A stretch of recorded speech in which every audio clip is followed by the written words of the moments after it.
Bismillahirrahmanirrahim. Alhamdulillahirabbil alamin wassalatu wassalamu ala Rasulillah wa ala alihi wa sahbihi wa man wala amma ba'du. Assalamualaikum warahmatullahi wabarakatuh. Alhamdulillah, segala puji hanya milik Allah Subhanahu wa taala. Shalawat serta salam semoga selalu tercurahkan kepada Nabi kita Nabi Muhammadin sallallahu alaihi wasallam, dan semoga tercurahkan pula kepada segenap keluarganya, sahabat-sahabatnya dan para pengikutnya hingga akhir zaman. Dan semoga Allah Subhanahu wa taala menjadikan kita semua sebagai pengikut setianya Rasulullah sallallahu alaihi wasallam. Teman-teman yang dirahmati oleh Allah Subhanahu wa taala, kaum muslimin, kaum muslimat dimanapun Anda berada. Insyaallah pada kesempatan kali ini kita lanjut kembali pembahasan kita tentang pendidikan anak-anak itu, yang ternyata dalam surat Al-Furqan Allah sebutkan urutan di mana urutan perbaikan itu ya, di mana generasi anak-anak itu tidak akan baik sampai akhirnya rumah itu baik terlebih dahulu, keluarga itu baik terlebih dahulu, dan yang dimaksud dengan rumah atau keluarga adalah ayah dan ibunya. Karena tidak mungkin hadir peradaban Islam sampai harus hadir terlebih dahulu pemimpin yang baik gitu. Dan pemimpin yang baik tidak akan hadir jika masyarakatnya tidak baik gitu. Dan masyarakat tidak akan baik gitu sampai akhirnya anak-anaknya, generasi pemuda-pemudinya itu baik. Dan anak-anak tidak akan baik, para pemuda-pemudi tidak akan baik sampai akhirnya orang tuanya baik terlebih dahulu. Sehingga saat kita ingin berbicara tentang perbaikan generasi pendidikan anak-anak, tentu dimulai dengan pendidikan keluarga, yaitu pendidikan ayah dan ibu. Dan mungkin kita hanya singkat saja dan hanya beberapa poin saja yang setelah ini insyaallah ta'ala kita akan bahas tentang pendidikan anak-anak itu. Pada kesempatan kali ini yang ingin saya sampaikan adalah dalam Al-Quran Karim, ini guru kami Ustaz Budi Ashari hafizahullah ta'ala menyampaikan adanya penelitian itu, di mana di Al-Quran Karim ini saat Allah berfirman tentang kaum wanita gitu, itu ada 4 posisi gitu. Yang pertama ada posisi wanita sebagai makhluk sosial gitu, kemudian posisi wanita sebagai dirinya sendiri, kemudian posisi wanita sebagai istri, posisi wanita sebagai ibu. Nah, teman-teman mohon untuk bisa ditadaburi, ini sangat mahal sekali nilai ini, bahwa disebutkan jadi saat Allah berfirman tentang wanita itu ada 4 posisi wanita itu. Ada dia sebagai dirinya sendiri, dia sebagai makhluk yang bersosial gitu, dan dia sebagai istri, dia sebagai ibu gitu. Nah, kita ingin urutkan gitu, mana yang paling banyak gitu. Firman Allah Subhanahu wa taala ini saat berbicara tentang wanita, di posisi apa wanita yang terbanyak yang Allah firmankan gitu. Ternyata posisi yang pertama yang terbanyak itu adalah wanita sebagai istri. Itu yang paling banyak yang Allah firmankan dalam Al-Quran saat Allah berbicara tentang kaum wanita. Paling banyak firmannya adalah saat wanita itu sedang di posisi istri. Yang banyak difirmankan itu, wanita sebagai istri.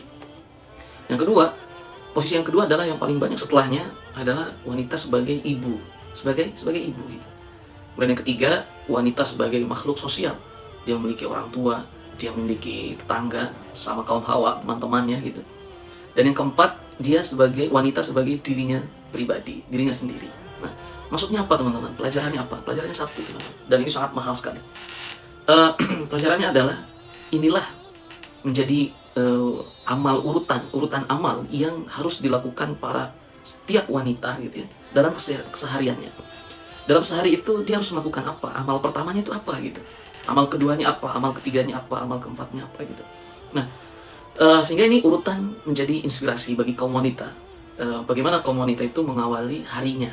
Temanya dari ini semua adalah hadirnya generasi terbaik, gitu. Hadirnya pendidikan pada anak-anak putra-putri di rumah tangga tersebut ya. Nah, maka urutannya adalah sesuai yang paling banyak, porsi yang paling banyak Allah sebutkan, yaitu wanita sebagai istri. Maka yang pertama kali dilakukan oleh para wanita, dia adalah sebagai istri gitu. Apalagi dia sudah menikah ya gitu, maksudnya dia harus berperan terlebih dahulu sebagai istri. Karena kan ini tema ayah dan ibu. Ibu itu apa yang dia harus lakukan? Yang pertama, dia sebagai istri.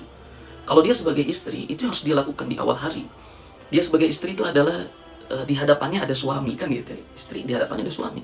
Maka tunaikanlah kewajiban-kewajiban para ibu gitu ya, selaku istri. Tunaikan kewajiban-kewajiban itu kepada suami gitu. Berikan hak-hak suami yang ada pada ibu selaku istrinya gitu. Misalnya menyiapkan pakaian untuk pergi kerja suami, menyiapkan minuman untuk sarapannya, makannya, minumannya gitu ya, tasnya, sepatunya, semua kebutuhan suami di pagi hari itu yang harus ia siapkan di awal hari. Dari mulai membangunkan sholat subuh gitu, kemudian mengingatkan tentang zikir kepada suami, kemudian apa yang dibutuhkan suami di pagi hari itu, maka itulah yang harus ia lakukan gitu. kemudian disiapkan sarapan, minuman, gitu, dan seterusnya. Semua disiapkan, kebutuhan kerja suami, kebutuhan sarapan suami, bahkan sampai kebutuhan ibadah suami dia harus bisa menunaikannya itu. Itu inspirasinya. Jadi ia mengawali hari itu sebagai seorang istri terlebih dahulu. Ini kan tema ibu ya, yang sudah berumah tangga dan memiliki keturunan. Kemudian setelah itu selesai, apa yang terjadi? Apa yang harus dia lakukan? Maka posisi ia sebagai ibu gitu. Kalau ia sebagai ibu, artinya di depannya itu ada putra putri.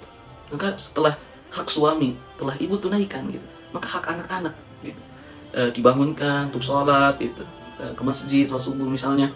Kemudian setelah itu kebutuhan sekolahnya gitu, kebutuhan pakaiannya, kemudian kebutuhan bersih-bersihnya, kebutuhan sarapannya di pagi hari dia sebagai gitu, siapkan kebutuhan anak-anak gitu.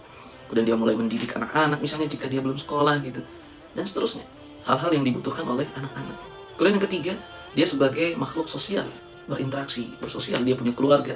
Jadi saat itulah baru dia tanya teman-temannya, tanya keluarganya, silaturahim gitu ya. Dan saat dia melakukan ini disaksikan oleh putra-putrinya, itu pendidikan secara tidak langsung. Bahkan pendidikan teladan itu 3 kali lebih nancap ke hati anak-anak ketimbang dengan teori lisan yang kita sampaikan kepada anak-anak. Teladan itu 3 kali lebih tertancap ke hati anak-anak daripada teori lisan yang kita sampaikan kepada anak-anak itu. Nah, sebagai makhluk sosial, dia punya orang tua gitu ya, dia hubungi orang tua gitu, dia tengokin orang tua. Kemudian dia punya keluarga, ada bibi, dia menggantikan posisi ibu. Dalam Islam kata Rasulullah SAW bahwasanya bibi itu dari jalur ibu, itu sederajat dengan ibu, pengganti ibu gitu. Nah, akhirnya dia tanya bibi dan seterusnya gitu. Kemudian jika dia punya kakek nenek dan seterusnya, dia tanya dia dan seterusnya gitu. Dia punya teman, dia tanya saat itu. Setelah dia tunaikan hak suaminya dan hak anak-anaknya gitu, baru hak masyarakat sekitar, dari keluarganya, orang tuanya, kakek neneknya, bibinya, pamannya, dan sahabat-sahabat kaum perempuan lainnya gitu. Kemudian inspirasi yang keempat itu yang harus dia lakukan setelah itu, barulah dia sebagai dirinya sendiri. Artinya dia sebagai dirinya sendiri, ya dia misalkan dia dengan media sosialnya mungkin gitu, dengan kesenangannya mungkin, kemudian dengan apa lagi yang dia inginkan dan seterusnya, dengan perhiasannya mungkin di dalam rumah gitu, ya kegiatan pribadi. Akhirnya inilah inspirasi bagi setiap para ibu, memulai harinya itu dengan apa? Maka ia sebagai istri terlebih dahulu, kemudian di depan istri berarti ada suami, kemudian setelahnya dia sebagai ibu, maka di depannya ada anak-anaknya, kemudian dia sebagai makhluk sosial, maka di depannya ada keluarga besarnya dan sahabat-sahabatnya, dan yang terakhir dia sebagai dirinya sendiri. Jangan sampai terbalik, jangan sampai akhirnya di pagi hari itu yang pertama kali kita lakukan adalah sang ibu dengan dirinya pribadi gitu.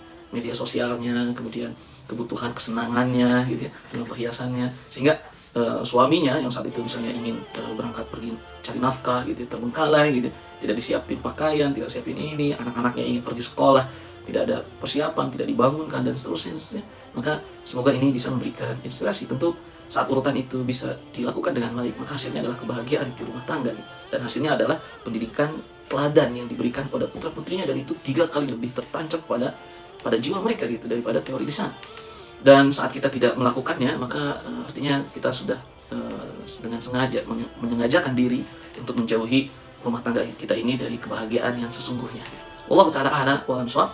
Insyaallah pertemuan berikutnya kita akan bahas tentang tema ayah, 1 kali pertemuan. Setelah itu kita akan masuk pada tema pendidikan anak gitu. Wallahu ta'ala a'lam wa bishawab. Yang benar datangnya dari Allah Subhanahu wa taala, yang salah datangnya dari diri saya pribadi dan dari waswas syaitan. Kita cukupkan dengan baca doa kafaratul majlis. Subhanakallahumma wa bihamdika asyhadu an la ilaha illa anta astaghfiruka wa atubu ilaik. Wassalamualaikum warahmatullahi wabarakatuh.